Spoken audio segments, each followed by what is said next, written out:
मोहिते पाटलांसाठी मी विमानातून उडी मारली, पण त्यांनी माझाच विश्वासघात केला.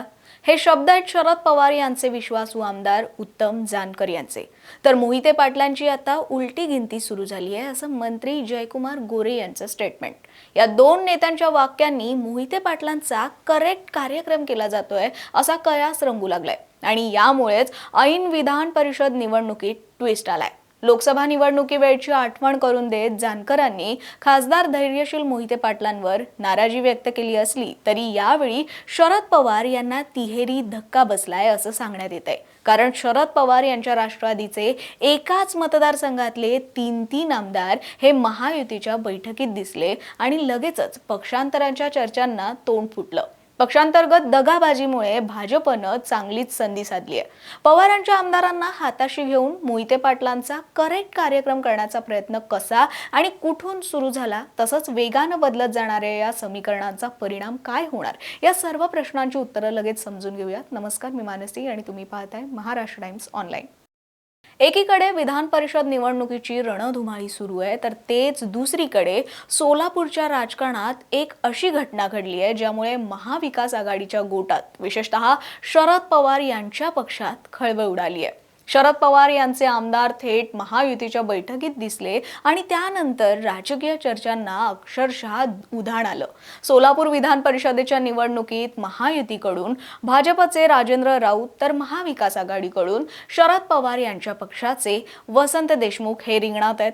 त्यामुळे ही निवडणूक आधीच प्रतिष्ठेची बनलेली असताना गुरुवारी बालाजी सरोवर या 5 स्टार हॉटेलमध्ये मोठ्या राजकीय घडामोडी पाहायला मिळाल्या.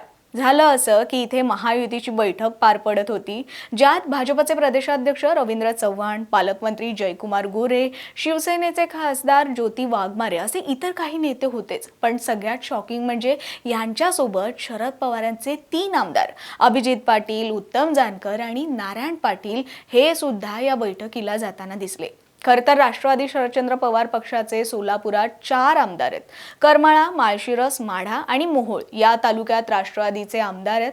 त्यापैकी फक्त मोहोळ सोडलं तर इतर 3 ठिकाणचे 3 आमदार हे महायुतीच्या बैठकीला हजर होते. येत्या 18 जूनला ही विधान परिषदेसाठी निवडणूक पार पडते आणि बरोबर त्याआधीच महाविकास आघाडीला हा जबर धक्का बसलाय.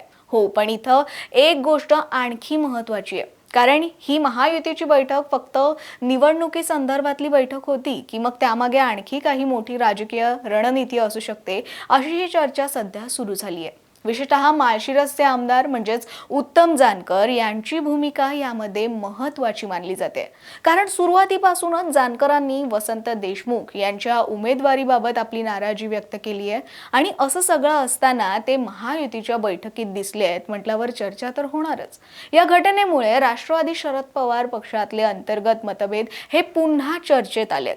पण आता सर्वात मोठा प्रश्न असा आहे की शरद पवारांचे आमदार महायुतीच्या बैठकीत उपस्थित राहिले याचा अर्थ हे आमदार भाजपमध्ये प्रवेश करणार आहेत का? तर सध्या तरी याबाबत कोणतीही अधिकृत घोषणा झालेली नाही किंवा तसं ठोस काही सांगता येत नसलं तरी बरोबर विधान परिषद निवडणुकीच्या तोंडावर झालेल्या या घडामोडींमुळे तर्कवितर्कांना मात्र मोठं बळ मिळालंय हे नक्की आहे. पण या सगळ्या घडामोडींमागे भाजपातूनच खेळ खेळल्याचं बोललं जाते.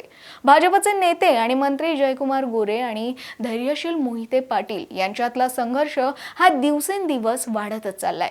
त्यात मोहिते पाटलांवर देवेंद्र फडणवीसांशी आणि पक्षाशी गद्दारी केल्याचा आरोप करत या बेईमानीचा बदला घेण्याचा इशारा देणाऱ्या गोरेंनीच हा करेक्ट कार्यक्रम केला अशा चर्चा आहेत.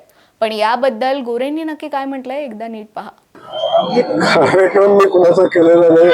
कार्यक्रम कुणाचा स्वतः करून घेतलेला आहे. मी कशाला कुणाचा कार्यक्रम करू?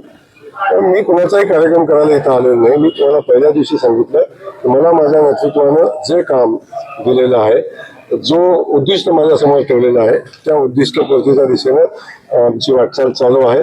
त्यातला पहिला टप्पा पूर्ण झालेला आहे. आम्ही दुसऱ्या टप्प्यामध्ये आहोत आणि जो विषय नेतृत्वाने सोपवलेला आहे ती जबाबदारी पार पाडण्याचं काम आम्ही करतोय.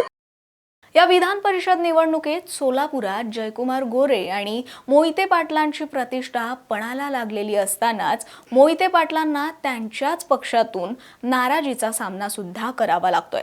पण मोहिते पाटलांसाठी विमानातून उडी घेणारे उत्तम जानकर म्हणा किंवा अभिजित पाटील आणि नारायण पाटील म्हणा, यांची एवढी नाराजी का? तर याचं कारण म्हणजे वसंत देशमुख यांना दिलेली उमेदवारी.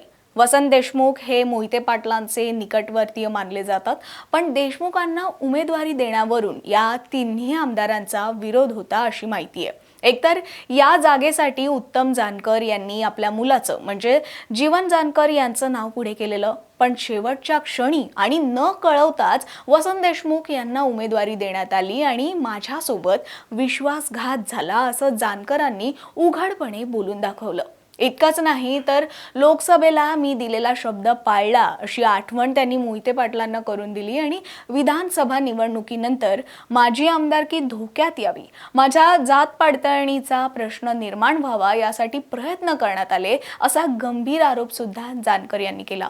जानकरांनी आपल्या मनातला राग हा सर्वांसमोर व्यक्त केला आणि राष्ट्रवादीत अंतर्गत वाद किती खोलवर गेलाय हेही सर्वांनाच दिसलं. तर दुसरीकडे अभिजित पाटील यांनी सुद्धा वसंत देशमुख यांच्यावर असेच काहीसे गंभीर आरोप केलेत. समोरचे उमेदवार विरोधी पक्षातले असूनही आम्हाला 4-4 वेळा फोन करतात, पण देशमुखांनी एक फोन केला नाही की भेटही घेतली नाही अशी खतखत अभिजित पाटील यांनी मांडली. तर देशमुखांना उमेदवारी देतानाही आपल्याला विश्वासात घेतलं नव्हतं असा गौप्यस्फोट सुद्धा त्यांनी केला. बरं, अभिजित पाटील एवढ्यावरच थांबले नाहीत, तर पंचायत समितीत तुतारीच्या उमेदवाराला पाडण्याचं काम सुद्धा याच देशमुखांनी केलेलं असा ठपका सुद्धा त्यांनी त्यांच्यावर ठेवला. तर करमाळ्याचे नारायण पाटील हे तर उमेदवारी अर्ज भरताना सुद्धा राजेंद्र राऊत यांच्या सोबत उपस्थित होते. तेव्हाच नारायण पाटील हे भाजपला पाठिंबा देणार याचे संकेत मिळाले होते आणि अशातच महायुतीच्या बैठकीत हे तिन्ही आमदार दिसले आणि या सर्व शक्यता खऱ्या ठरल्या.